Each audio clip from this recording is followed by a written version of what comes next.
Bueno, sin duda es una situación realmente desesperante, por lo menos eso es lo que se percibe desde acá. Es así, Jorge Zárate, es argentino, es chaqueño, que está trabajando hace mucho tiempo y conoce en detalle la situación de Paraguay. Jorge, muy buenos días, es un placer poder saludarte nuevamente. ¿Qué nos podés contar de esta situación? ¿Es tan así? Sí, Guillermo, penosamente, un saludo grande a vos, al equipo de producción, a la audiencia.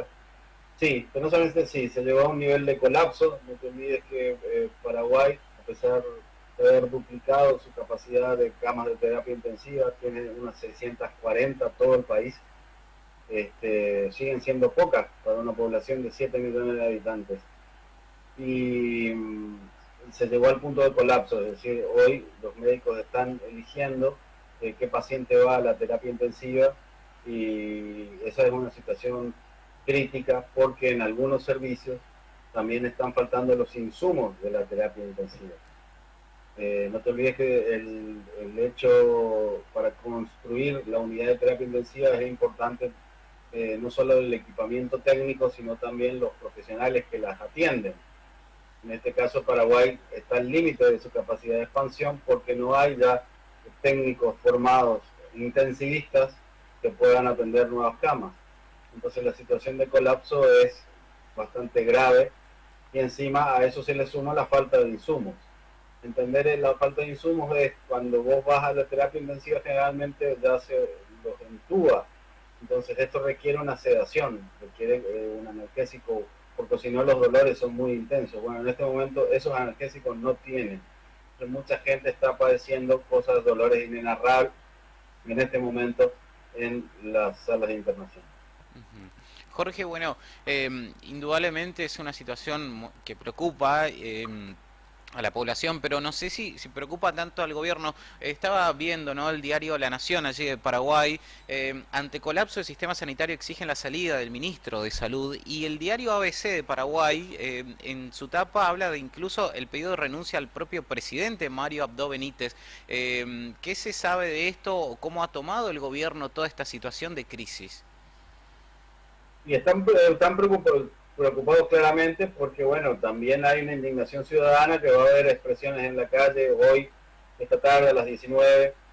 Hay convocatorias de protestas, tanto de familiares de gente internada como de gente en particular. Eh, Se entiende que la renuncia del ministro de Salud podría aliviar la situación del gobierno, pero es un gobierno que viene en crisis por mal atender la pandemia. No puede decir que no tuvo fondos porque tomó un crédito internacional de 3.300 millones de dólares para atender la pandemia y hoy los hospitales están sin insumos. Bien, Jorge, te consulto. Escuchamos en la nota anterior decir al entrevistado, al médico, que estaba hablando sobre esta situación caótica en Paraguay, acerca del inicio de clases, que fue una decisión errónea. Esto sumó a que la situación empeore en lo que tiene que ver con la suma de casos. Mira, hay la cantidad de casos está subiendo por diversos problemas, ¿no es cierto? Pero en lo central para mí tiene que ver con la falta de las, cumplimiento de las restricciones. Es decir, el gobierno ha cometido varios errores. Uno de ellos, por ejemplo, habilitar la salida de la gente hacia el Brasil, y han ido muchísimos paraguayos de vacaciones a las playas brasileñas y a su regreso esta expansión de casos es notoria e inclusive está ya la presencia de la variante brasileña del COVID, que es más contagiosa y más peligrosa, así que el escenario no es nada auspicioso. Ujú. Bueno, abrir la frontera Argentina-Paraguay, la frontera terrestre, eso ni siquiera se habla, ¿no? Paraguay tiene la voluntad de abrir la frontera terrestre porque fíjense, su comercio requiere de la comunicación con Argentina. La situación en Encarnación es bastante triste, la gente viene reclamando, de hecho está en un paro hoy, camioneros están haciendo un paro en el puerto de Encarnación pidiendo que se abra el puente de San Roque González. Situación similar se vive en Clorinda. Eh, Paraguay necesita reactivar ese comercio con Argentina, ese intercambio, por una cuestión material, mucha gente vive de eso. Ahora, si vamos a hablar de la situación sanitaria, no es lo más conveniente en este momento. Entonces, bueno, eso está a nivel de las cancillerías, pero ha sido claro el mensaje argentino desde la Cancillería en el sentido de que van a respetar las voluntades de las provincias y bueno, sabemos cuál es la actitud que ha tomado Formosa de un cierre total y algo parecido se vive en Misiones. Claro. Entonces se ve que el regreso al tráfico fronterizo demoraría bastante. No sé si tenés a mano las cifras que hoy maneja Paraguay respecto a contagios y fallecidos. Sí, Paraguay tiene unos 3.240 fallecidos y los casos están en 163.000.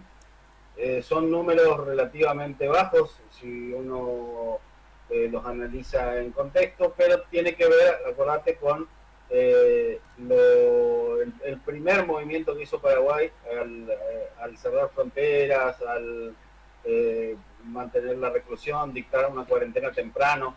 Se cumple un año en estos días, o sea, el 12 de marzo, de que Paraguay fue el primer país de Latinoamérica en decretar la cuarentena. Ese movimiento temprano ayudó a que la expansión de la pandemia no sea tan fuerte, pero en el devenir hubo muchos errores que tienen que ver primero con la falta de infraestructura en salud, que es lo que está ahora colapsando, y también con la falta de acción del gobierno en torno a prever estas situaciones y poder presentar planes que den una salud pública integral y expansiva hacia toda la población. Jorge, los médicos estaban pidiendo por lo menos 2 semanas de cuarentena estricta para poder disminuir los casos de coronavirus. ¿Cuál es el panorama que se avisora respecto a este pedido? Está bien, yo creo que es lógico y razonable. Ahora no veo que el gobierno tenga capacidad de hacer cumplir una cuarentena estricta. De hecho, la gente está en una crisis económica muy grande. El gobierno solo hizo entrega de 2 olas de subsidio, 2 pagos de un subsidio muy pequeño. Y sería fundamental poder reactivar, generar otra vez un nuevo subsidio, un sistema de contención de los trabajadores para poder practicar una cuarentena estricta. Y eso está bastante lejos de verse efectivo en la realidad. Bien, muchísimas gracias, Jorge, por esta comunicación. Te agradecemos mucho por tu tiempo y seguiremos, por supuesto, de cerca cómo continúa la situación. Muchas gracias a ustedes, estamos en contacto. Bien, allí pasaba entonces Jorge Zárate, quien es periodista y se encuentra en Paraguay y nos contaba acerca de lo que es el colapso sanitario por la suba de casos de coronavirus. Continuamos con Noticiero 9.